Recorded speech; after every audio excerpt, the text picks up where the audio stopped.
ठीक है, तो आज से हम स्टार्ट कर रहे हैं ASP.NET। ठीक है, इसका इंट्रोडक्शन सबसे पहले लेते हैं कि ASP.NET होती क्या है, प्रोग्रामिंग लैंग्वेज है, इसको यूज किस तरह से करते हैं, इसके बेनिफिट्स क्या हैं, ओवरव्यू सारी चीजें। ठीक है, तो यहाँ पे इसका देखो आप पहला paragraph, ASP.NET is a web development platform. ठीक है, मतलब ASP.NET एक प्रोग्रामिंग लैंग्वेज है जो कि हम किस लिए यूज करते हैं, वेब डेवलपमेंट के लिए। ठीक है, देखो डेवलपमेंट आ गई, इसका मतलब कि डिजाइनिंग और डेवलपमेंट मतलब दोनों चीजों का आपके पास क्या होगा, कॉम्बिनेशन होगा। ठीक है, मतलब इसके अंदर हमारा फोकस किस पे होगा, डेवलपमेंट के ऊपर इसका फोकस होगा। ठीक है, फिर देखो which provides a programming model. ठीक है, मतलब ये एक प्रोग्रामिंग मॉडल, मतलब इसके अंदर ये ASP.NEट बेसिकली है क्या, आपके पास एक प्रोग्रामिंग लैंग्वेज है, जिस तरह C#.NET है। सही है, मतलब ASP और C# ये दोनों आपके पास किसकी लैंग्वेजेज हैं, .NET की लैंग्वेजेज हैं। और .NEट क्या है, हमारे पास एक फ्रेमवर्क है। ठीक है, सही है, मैंने आपको अगर हमने C# में भी ये चीज डिस्कस की थी कि जो हमारे पास .NEट है, इसके अंदर तकरीबन अबव 70 लैंग्वेजेस आती हैं। ठीक है, मतलब जो इसके जो .NEट जिसको सपोर्ट करता है, बहुत सारी लैंग्वेजेस को सपोर्ट करता है। ठीक है, फिर यहाँ पे देखो a comprehensive software infrastructure and various services required to build up robust web application for PC as well as mobile devices। मतलब ASP.NET की जो लैंग्वेज है उसको यूज करते हुए हम क्या कर सकते हैं, एक रोबस्ट वेब एप्लीकेशन बना सकते हैं। रोबस्ट मतलब जिसके अंदर सारी चीजें हों, मतलब जो कि एक्सेप्शन से लड़ने की ताकत रखता हो। ठीक है, एरर फ्री हो। ठीक है, मतलब बिल्कुल आपके पास एक जो परफेक्ट वेब एप्लीकेशन होती है जो हर सर्कमस्टांस में यूज हो सकती है, चाहे वो आपकी पीसी पे हो या मोबाइल डिवाइसेस पे हो। ठीक है, फिर यहाँ पे देखो इसका ये एक बहुत इंपॉर्टेंट पॉइंट है, it is a server side scripting languages. ठीक है, मतलब हमारे पास दो टाइप की स्क्रिप्टिंग लैंग्वेजेस होती हैं, एक जावास्क्रिप्ट और दूसरी ये जो आप पढ़ रहे हो इस वक्त ASP.NET। ठीक है, जावास्क्रिप्ट क्लाइंट साइड है और ASP.NET कौन सी लैंग्वेज है, सर्वर साइड स्क्रिप्टिंग लैंग्वेज है। अच्छा, इसका थोड़ा कंपैरिजन आपको बता दूं क्लाइंट साइड और सर्वर साइड का। Client side scripting language JavaScript 3। ठीक है, तो जावास्क्रिप्ट का कोड जो होता है वो आपकी क्लाइंट मशीन के ऊपर रन करता है, मतलब ब्राउजर के ऊपर रन करता है। लेकिन जो सर्वर साइड स्क्रिप्टिंग लैंग्वेज होती है उसके लिए आपको एक सर्वर की नीड होती है।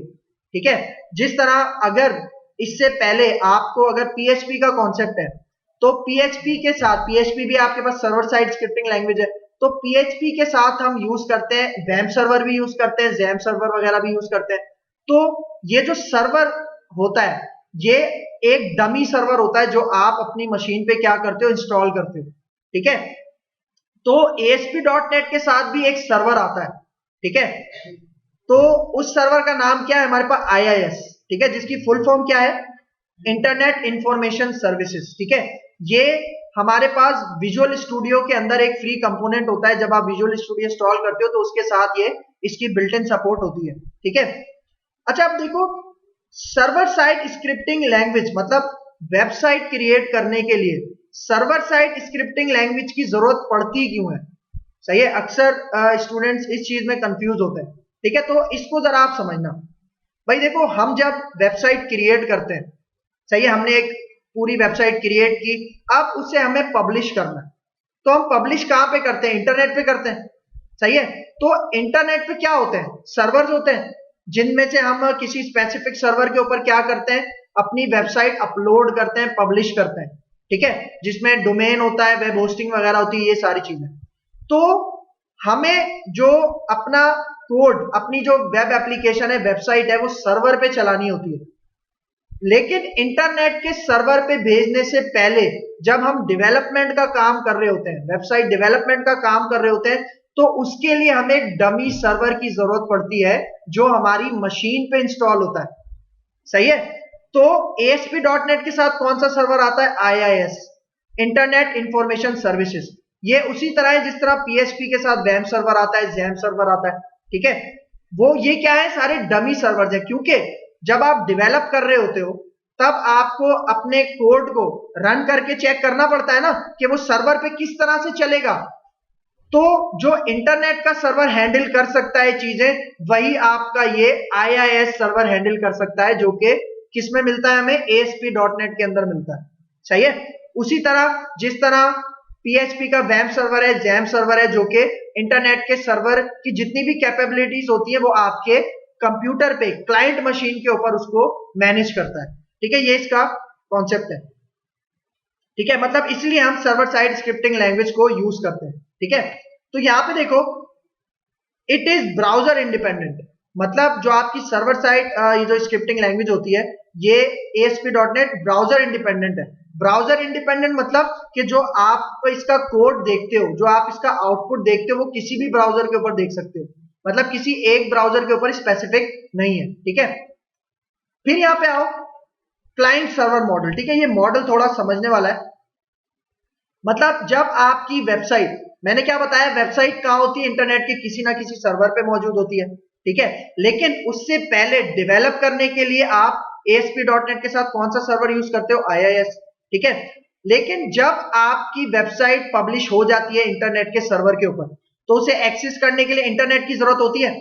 तो अब वो जो एक्सेस आप करते हो वेबसाइट, ठीक है, मतलब फॉर एग्जाम्पल मेरे पास कंप्यूटर है, कंप्यूटर क्या हो गया, क्लाइंट हो गया। अब वो सर्वर को रिक्वेस्ट भेजता है कि उसे क्या करना है, फॉर एग्जाम्पल गूगल या फेसबुक वेबसाइट एक्सेस करनी है।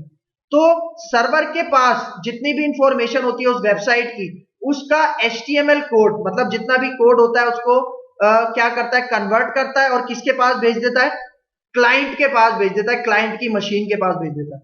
ठीक है, अब वो क्लाइंट की मशीन कोई भी हो सकती है, आपके पास कंप्यूटर भी हो सकता है, मोबाइल भी हो सकता है और लैपटॉप भी हो सकता है, क्योंकि अगर आपने अपनी वेबसाइट मतलब रिस्पॉन्सिव बनाई हुई है तो वो आपके मतलब लैपटॉप पे भी चलेगी, मोबाइल पे भी चलेगी और कंप्यूटर पे भी चलेगी। ठीक है, लेकिन उसको एक्सेस करने के लिए आप किसको इस्तेमाल करते हो, इंटरनेट को इस्तेमाल करते हो। ठीक है, फिर आगे चलते हैं, अब इसका थोड़ा ओवरव्यू देखते हैं ASP.NET का। ठीक है, इसका पहला पॉइंट देखो, ASP.NET provides services to allow the creation, deployment, execution of web application and web services। मतलब हम ASP.NET को यूज करते हुए क्या कर सकते हैं, अपनी वेब एप्लीकेशन को क्रिएट कर सकते हैं, डिप्लॉय मतलब पब्लिश वगैरह कर सकते हैं। ठीक है, और उनको सक्सेसफुली एग्जीक्यूशन करवा सकते हैं ASP.NET की मदद से। ठीक है, अब वेब सर्विसेज बहुत सारी होती हैं कि आप अपनी एप्लीकेशन के अंदर कौन कौन सी सर्विसेज यूज करना चाह रहे हो। ठीक है, क्लाउड सर्विसेज होती हैं। ठीक है, बहुत सारी सर्विसेज होती है जो आप अपने वेब एप्लीकेशन में क्या करते हो, इंटीग्रेट करते हो। सही है, फिर यहां पे देखो वही point, like ASP.NET is a server side technology. अच्छा एक बात और, ये जो ASP.NET है ना, ये अपग्रेड वर्जन है किसका, ASP का। मतलब हमारे पास ASP.NET से पहले एक लैंग्वेज थी ASP, मतलब दोनों सर्वर साइड लैंग्वेजेस हैं, लेकिन ASP के अंदर कुछ ड्रॉबैक्स थे, कुछ प्रॉब्लम्स थी, जिनको ओवरकम कहां पे किया गया, ASP.NET लैंग्वेज में ओवरकम किया गया। ठीक है, फिर यहां पे देखो, web applications are built using web forms. Web forms मतलब आपको याद होगा जिस तरह हम PHP में फॉर्म्स बनाते हैं, HTML में फॉर्म्स बनाते हैं। ठीक है, उसी तरह हमारे पास वेब एप्लीकेशन, मतलब जो ASP.NET की मदद से हम वेब एप्लीकेशन बनाएंगे, उसमें भी हम क्या कर सकते हैं, फॉर्म्स क्रिएट कर सकते हैं अपनी वेबसाइट के अंदर, तभी उसको क्या कहा जा रहा है, वेब फॉर्म्स कहा जा रहा है। ठीक है, जिस तरह आपको याद होगा C# में हमने विन फॉर्म्स पढ़े थे, मतलब जो एप्लीकेशन, जो हमारी विंडोज एप्लीकेशन होती है, सॉफ्टवेयर होता है, उसके अंदर जो हम फॉर्म्स क्रिएट करते हैं, लेकिन यहाँ पे वेब फॉर्म्स लगा हुआ है, मतलब कि जो फॉर्म्स बनाएंगे वो रन कहां पे होंगे, हमारी वेबसाइट पे रन होंगे, हमारे सर्वर पे रन होंगे। सही है, सेम उसी तरह जिस तरह हम कंट्रोल्स वगैरह ऐड करते हैं, text boxes, radio button, check boxes, वो सारे कंट्रोल्स जो हमने HTML में भी पढ़े हैं, ठीक है, वो सारे हम कहां पे यूज कर सकते हैं, ASP.NET को यूज करते हुए वेब फॉर्म्स के अंदर बना सकते हैं। ठीक है, फिर देखो ASP.NET comes with built in web forms controls. वही बात जो अभी मैंने बताया, टेक्स्ट बॉक्स हो गया, चेक बॉक्स, ये सारे बटन वगैरह, ये सारे वेब फॉर्म्स कंट्रोल्स हैं, which are responsible for generating the user interface. मतलब जिसके थ्रू हम क्या बनाते हैं, फॉर्म का यूजर इंटरफेस बनाते हैं। ठीक है, लेकिन देखो यहाँ पे फॉर्म के यूजर इंटरफेस की बात हो रही है, ठीक है। जबकि अगर वेबसाइट का यूजर इंटरफेस बनाना है तो उसके लिए कौन कौन सी लैंग्वेजेस यूज कर सकते हैं हम? HTML, CSS, ठीक है, jQuery, बूटस्ट्रैप वगैरह, ये सारी हम इसके साथ यूज कर सकते हैं, क्योंकि वेबसाइट को बिल्ड करने के लिए, उसका यूजर इंटरफेस बनाने के लिए हम ये यूज कर सकते हैं। बाकी अगर फॉर्म्स बनाने तो हम क्या यूज करेंगे उसमें? वेब फॉर्म्स का एक टेक्निक होती है, वो हम इसके अंदर यूज कर सकते हैं, ठीक है। फिर देखो वही बात, the mirror typical HTML widgets, मतलब जो कंट्रोल्स होते हैं, जिस तरह टेक्स्ट बॉक्स, बटन्स हो गए, वो सारे हमें ASP.NET के अंदर मिलते हैं। मतलब एक टूल बॉक्स होता है, आपको याद है हमने विनफॉर्म्स में टूल बॉक्स का कॉन्सेप्ट लिया हुआ है। मतलब जिस तरह विनफॉर्म्स के, मतलब सॉफ्टवेयर के लिए जो हमें टूल्स मुयस्सर होते हैं, वो सारे कहाँ मिलेंगे हमें? विजुअल स्टूडियो में टूल बॉक्स के अंदर। इसी तरह वेबसाइट क्रिएट करने के लिए जितने भी हमें मिलते हैं टूल्स, वो सारे कहाँ पे होते हैं? उस टूल बॉक्स के अंदर होते हैं, ठीक है। If these controls do not fit your needs, you are free to create your own user controls. मतलब आप अपने कंट्रोल्स भी उसमें बना सकते हो, जिनको यूजर कंट्रोल्स कहा जाता है, ठीक है। फिर अब यहाँ पे देखो, web forms are design to make building web based application as easy as building visual basic application और विनफॉर्म एप्स। मतलब जो आप फॉर्म्स बनाओगे ना यहाँ पे, वो तकरीबन उसी तरह के होंगे जिस तरह हम विजुअल बेसिक को यूज करते हुए या C# विनफॉर्म्स को यूज करते हुए फॉर्म्स बनाते थे। मतलब जब वेब फॉर्म्स पे हम काम करेंगे ना वेबसाइट के अंदर, तब हमें, मतलब अगर आपने विनफॉर्म C# पढ़ी हुई है, तब आपको तकरीबन जो सिनेरियो है वो सिमिलर सा फील होगा। मतलब आपको सेम लगेगा, कुछ ज्यादा इतना डिफरेंस नहीं लगेगा, ठीक है। फिर यहाँ पे देखो, ASP की फुल फॉर्म बताई हुई है, ठीक है। ASP.NET है। .NET क्यों लगा हुआ है? क्योंकि .NET की लैंग्वेज है, सही है।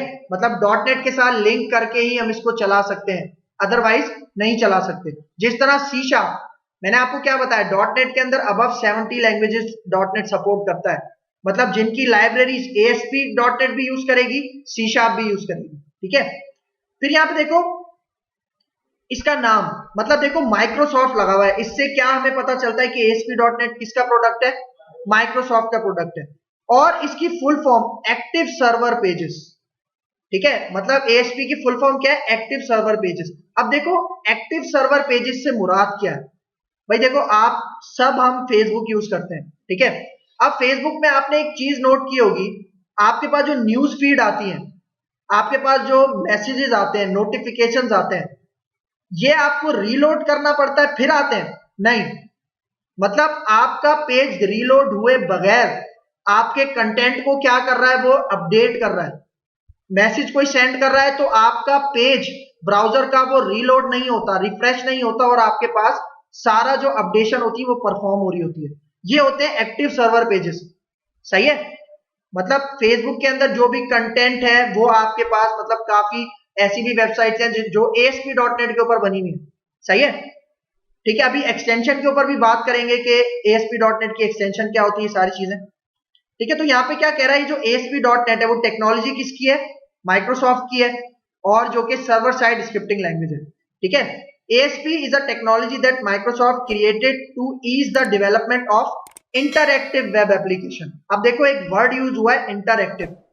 आपको याद है हमने दो तरह के वेबसाइट्स पढ़े थे, एक स्टैटिक और दूसरा डायनेमिक।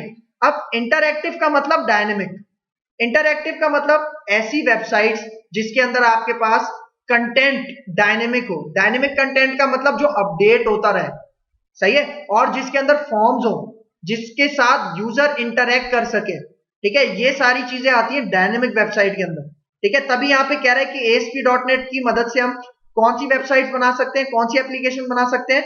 इंटरैक्टिव वेब एप्लीकेशन, जिनके साथ यूजर कॉन्स्टेंटली क्या करता रहे? इंटरैक्ट करता रहे, ठीक है, अमल दखल करता रहे, ये, ठीक है। अब यहाँ पे देखो, ASP.NET was released in 2002, month I think January था, ठीक है। 2002 में ये रिलीज हुई as a successor of classic ASP। मैंने अभी ये चीज बताई आपको कि ASP.NET से पहले कौन सी लैंग्वेज थी? ASP, ठीक है, जिसका सक्सेसर वर्जन है, अपडेट वर्जन है क्या? ASP.NET। फिर यहाँ पे देखो, ASP.NET pages have the extension, क्या होती है उसकी एक्सटेंशन? .ASPX, ठीक है। मतलब अगर आप बहुत सारी वेबसाइट विजिट करो, अगर आपको उसमें पेजेस के बाद .ASPX लगा हुआ नजर आए, इसका मतलब वो किसके ऊपर बनी हुई है, ASP.NET के ऊपर बनी हुई है, ठीक है। And are normally written in C#। अब देखो वही बात आ गई, मतलब ASP.NET के अंदर का जो बैकएंड का कोड होता है वो किसका होता है, C# का कोड होता है। मतलब जो हम यूजर इंटरफेस बनाएंगे, ठीक है, वो तो उसी तरह से बना सकते हैं, ठीक है, HTML को यूज करते हुए, CSS को यूज करते हुए, वेब फॉर्म्स को यूज करते हुए, ठीक है। लेकिन उसके साथ साथ मतलब अगर एक बटन है, ठीक है, मैंने बटन अपने वेब एप्लीकेशन में डिस्प्ले करवाया, उसके ऊपर अगर मैं क्लिक करूं तो कौन सा इवेंट परफॉर्म हो, कौन सा एक्शन परफॉर्म हो, ठीक है। तो आपको याद होगा विन फॉर्म के अंदर हम डबल क्लिक करते थे बटन के ऊपर, उसका इवेंट जनरेट हो जाता था। पीछे उसके इवेंट में जो भी कोडिंग करते थे वो कब चलता था, जब हम उस बटन के ऊपर क्लिक करते थे, ठीक है। तो सेम इसी तरह जब आप बटन पे क्लिक करके इवेंट बनाओगे ना, तो उसका जितना भी कोड होगा वो कौन सी प्रोग्रामिंग लैंग्वेज में होगा, C# के अंदर होगा, ठीक है। ये आपके पास का कॉन्सेप्ट है। फिर यहाँ पे देखो ASP.NET 4.6 is the latest official version of ASP.NET, मतलब 4.6 इसका वर्जन लेटेस्ट चल रहा है इसमें। अब आ जाओ .NET फ्रेमवर्क क्या होता है, ठीक है, क्योंकि मैंने अभी क्या बताया, ASP.NET मतलब किसकी लैंग्वेज है, .NET की लैंग्वेज है, सही है। इसलिए देखो अगर आपको C# आती है या ASP.NET आती है तो उस डेवलपर को .NET डेवलपर भी कहा जाता है। मतलब अगर आपको C# आती है तो आप .NET डेवलपर हो, ठीक है, ASP.NET आती है तो आप .NET डेवलपर हो, ठीक है। तो यहाँ पे अब देखो .NET फ्रेमवर्क क्या होता है, मतलब ये एक मेन चीज है। अब यहाँ पे इसका पहला पॉइंट देखो, .NET is a programming framework created by Microsoft that developers can use to create applications more easily। मतलब आपके पास एक ऐसा फ्रेमवर्क होता है .NET फ्रेमवर्क जिसके अंदर बने बनाए कोड मौजूद है। देखो सिंपल लैंग्वेज में समझा रहा हूं, मतलब बने बनाए कोड, बनी बनाई लाइब्रेरीज आपको प्रोवाइड कर रहा है कौन, माइक्रोसॉफ्ट, किस सूरत में, .NET फ्रेमवर्क की सूरत में, सही है। तो अब यहां पे देखो .NET फ्रेमवर्क क्या होता है, ठीक है। इसका पहला पॉइंट देखो, .NET is a programming framework created by Microsoft that developers can use to create applications more easily, ठीक है।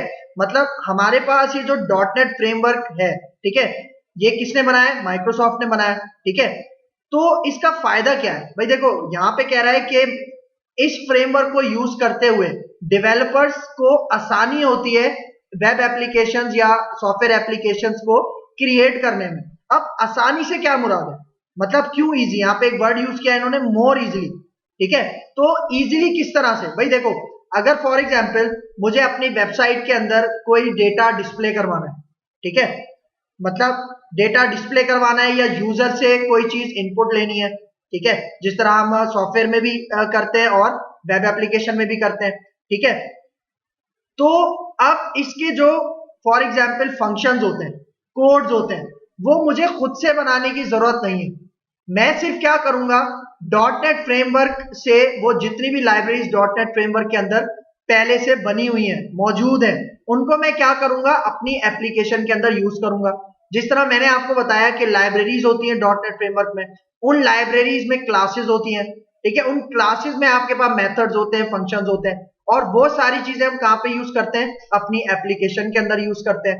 तो वो जो मेथड्स होते हैं, फंक्शन होते हैं और जितने भी हमारे पास मेंबर्स होते हैं, जब हम उन्हें यूज करते हैं तो उससे हमारी डेवलपमेंट इजी हो जाती है और फास्टर हो जाती है, ठीक है। मतलब रैपिड डेवलपमेंट हम कर सकते हैं .NET फ्रेमवर्क को यूज करते हुए। अच्छा एक बात याद रखना, अक्सर स्टूडेंट ये क्वेश्चन भी करते हैं कि सर अगर हम for example .NET framework use ना करें, मतलब C# है, ASP.NET है, उसके साथ .NET फ्रेमवर्क यूज ना करें, देखो ऐसा पॉसिबल ही नहीं है, क्योंकि जब आपके पास ये लैंग्वेजेस बनी है ना जो .NEट फ्रेमवर्क को सपोर्ट करती हैं, ये लैंग्वेजेस बनी ही इस तरह है कि उनको हमने लाजमी .NEट फ्रेमवर्क के साथ ही यूज करना है, ठीक है। क्योंकि इनके अंदर जो कोड्स हम यूज करेंगे वो कहां से आ रहे हैं, लाइब्रेरी से आ रही हैं। कौन सी लाइब्रेरी से, .NEट फ्रेमवर्क की लाइब्रेरी से। तो अगर हम अटैच ही नहीं करेंगे अपनी लैंग्वेज को .NEट फ्रेमवर्क के साथ, तब तक हम उसके अंदर कोडिंग भी नहीं कर सकते, ठीक है, इस तरह से समझो। फिर यहां पे देखो second point, a framework is just a bunch of code. जिस तरह मैंने अभी बताया क्या होता है, बंच ऑफ कोड होता है, मतलब बहुत सारा कोड होता है जो पहले से माइक्रोसॉफ्ट ने बना के .NET फ्रेमवर्क के अंदर रखा हुआ है, that the programmer can call without having to write it explicitly. ठीक है, जिस तरह आपके पास फॉर एग्जाम्पल मैसेज बॉक्स होते हैं, ठीक है, राइट करवाने के लिए आप बहुत सारे फंक्शन यूज करते हो, इनपुट के लिए आप फंक्शन यूज करते हो, वो सारे फंक्शन हमारे पास एक बंच ऑफ कोड में मौजूद है, लाइब्रेरीज में मौजूद है, जिनको मैं क्या कह रहा हूं यहाँ पे .NET फ्रेमवर्क कह रहा हूं। ठीक है, देखो वही बात थर्ड पॉइंट में, it is basically a collection of libraries जिनको मैं अपनी एप्लीकेशन बनाते वक्त, चाहे वो वेब एप्लीकेशन हो या सॉफ्टवेयर एप्लीकेशन हो, उनमें मैं यूज करता हूं। ठीक है, फिर यहां पे देखो, is a programming platform that is use for developing Windows web based and mobile software. ठीक है, मतलब इस प्लेटफॉर्म को यूज करते हुए, क्योंकि मैंने आपको बताया था इसके अंदर डिफरेंट प्रोग्रामिंग लैंग्वेजेस हैं और हर प्रोग्रामिंग लैंग्वेज का एक अलग अलग काम है। जिस तरह C#.NET हम यूज करते हैं किसके लिए, एप्लीकेशन डेवलपमेंट के लिए, फिर ASP.NET हम यूज करते हैं वेब एप्लीकेशन के लिए। ठीक है, तो ये सारी चीजें किसके साथ लिंक करके काम करती है, .NET फ्रेमवर्क के साथ। फिर देखो, it has a number of pre-coded solution that manage the execution of programs written specifically for the framework। मतलब कि जब हम अपने प्रोग्राम को रन करते हैं, ठीक है, तो उसको एग्जीक्यूट करवाने के लिए हमारे पास पहले से कुछ कोड मौजूद है, ठीक है, जो कि हमारे प्रोग्राम को क्या करवाते हैं, एग्जीक्यूट करवाते हैं। ठीक है, मतलब एग्जीक्यूट करवाते हैं, और अगर हमें फॉर एग्जाम्पल कोई फंक्शन वगैरह यूज करने हैं, वो हम खुद बनाने के बजाय हम कहां से ले सकते हैं, .NET फ्रेमवर्क से लेके उनको यूज कर सकते हैं। ठीक है, फिर यहां पे देखो, the ASP.NET application codes can be written in any of the languages. ठीक है, अब यहां पे देखो, मतलब मैंने अभी आपको क्या बताया था कि ASP.NET का जो बैकएंड का कोड करेंगे वो हम किस में करेंगे, C# के अंदर, लेकिन यहां पे अब देखो, विजुअल बेसिक .NET पे भी कर सकते हैं, JScript एक लैंग्वेज है उसमें भी कर सकते हैं, J# एक लैंग्वेज है उसके अंदर भी कर सकते हैं। ठीक है, मतलब जो प्रोग्रामिंग लैंग्वेज का जो कोड होता है वो इन सारी लैंग्वेजेस में हम कर सकते हैं। देखो अभी ये 4 हैं, इसके अलावा और भी हैं, क्योंकि बहुत सारी लैंग्वेजेस मैंने बताया ना जो .NET फ्रेमवर्क सपोर्ट करता है। ठीक है ना, ये सारी लैंग्वेजेस हैं। अच्छा, अब आओ, ASP.NET is use to produce interactive. ठीक है, मतलब इंटरएक्टिव के यूजर आपकी वेबसाइट के साथ इंटरैक्ट कर सके, data driven applications, web applications over the internet, मतलब जिसमें से डेटा आप सेंड कर सको, गेट कर सको, ये डेटा ड्रिवन वेब एप्लीकेशंस कहलाती हैं। फिर it consist of a large number of controls, मतलब इसके अंदर जाहिर बात है अगर आप फॉर्म वगैरह बना रहे हो आपको कंट्रोल्स यूज करने की जरूरत पड़ेगी, और भी बहुत सारे अच्छे अच्छे कंट्रोल्स इसके अंदर मौजूद हैं जो कि हमें PHP से थोड़ा एज हासिल करवाते हैं। मतलब ASP.NET के अंदर, मतलब जो PHP के अंदर हम काम करते हैं ना, उसके अंदर बहुत सारा कोड हमें खुद से लिखना पड़ता है, लेकिन ASP.NEट के अंदर क्योंकि .NET फ्रेमवर्क की उसमें फैसिलिटी मौजूद है, तो उसके अंदर हमारे पास बहुत सारे बिल्ट इन कंपोनेंट्स हैं जो जस्ट हम ड्रैग एंड ड्रॉप की सूरत में क्या करते हैं, उनको यूज करते हैं। तो इसमें थोड़ी रैपिड डेवलपमेंट भी आ जाती है बनिस्बत PHP के। ठीक है, फिर यहाँ पे देखो वही बात, कंट्रोल जैसे कि टेक्स्ट बॉक्सेस, बटन, लेबल्स, ठीक है, configuring, manipulating code to create HTML pages, क्योंकि देखो HTML तो आपके पास लाजमी यूज होगी वेबसाइट में, क्योंकि उसका जितना भी स्ट्रक्चर बनेगा वो सारा किस में बनेगा, HTML, CSS, जावास्क्रिप्ट, आपके पास jQuery, बूटस्ट्रैप, ये सारी चीजें मिलके वो स्ट्रक्चर बनाएंगी आपका। ठीक है, लेकिन उसके साथ साथ आपको जो डेवलपमेंट का काम करना है, जो बैकएंड की कोडिंग करनी है, वो आप किसकी मदद से करोगे, ASP.NET की मदद से करोगे। ठीक है, अब देखो ASP.NET प्रोवाइड्स 3 डेवलपमेंट स्टाइल्स, मतलब कुछ हमारे पास 3 किस्म के डेवलपमेंट स्टाइल्स हैं जिनके थ्रू हम क्या करते हैं, ASP.NEट के अंदर वेब एप्लीकेशंस को क्रिएट करते हैं। सबसे पहले आ गया वेब फॉर्म्स, फिर आ गया ASP.NET MVC, मतलब जो मैंने अभी बताया था एक फ्रेमवर्क है। ठीक है, फिर है ASP.NET वेब पेजेस। ठीक है, तो यहां पे देखो वेब फॉर्म्स, सबसे पहले वेब फॉर्म्स को देखते हैं। It is an event driven development framework. Event driven development framework का मतलब कि जिसके अंदर हम इवेंट जनरेट करते हैं। ठीक है, मतलब वेब फॉर्म्स में क्या होता है, हमारे पास टेक्स्ट बॉक्सेस होते हैं, बटन्स होते हैं, आपके पास ड्रॉप डाउन लिस्ट होती है, ये सारी चीजें होते हैं, चेक बॉक्स होते हैं, रेडियो बटन। तो जब यूजर इनसे इंटरैक्ट करता है, फॉर एग्जाम्पल मैं रेडियो बटन पे क्लिक करता हूं, तो कौन सा एक्शन परफॉर्म हो, कौन सा इवेंट चले, ये सारा काम हम किसकी मदद से करते हैं?